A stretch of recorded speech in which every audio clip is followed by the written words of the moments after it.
السلام عليكم ورحمة الله. معكم قيدوم، صوت كيروي تجارب واقعية مرعبة يعيشها ناس حقيقيين. كل نهار قصة جديدة، كل نهار تجربة جديدة. ولا كنتي مهتم تسمع تجارب الناس، خلي معاك سبسكرايب.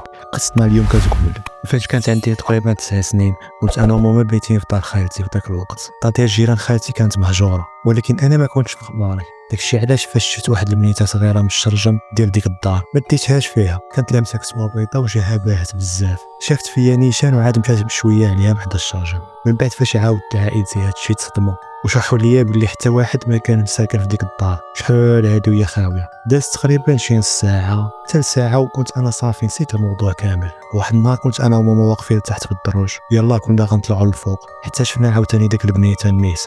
هاد المره في الدروج وداخل في الدار. انا تصدمت وبقيت واقف في بلاصتي، وحتى ماما شفناها بجوج بينا في نفس الوقت. وهذا الشيء كيعني ان داكشي ما كانش غير خيال ولا تهيؤات.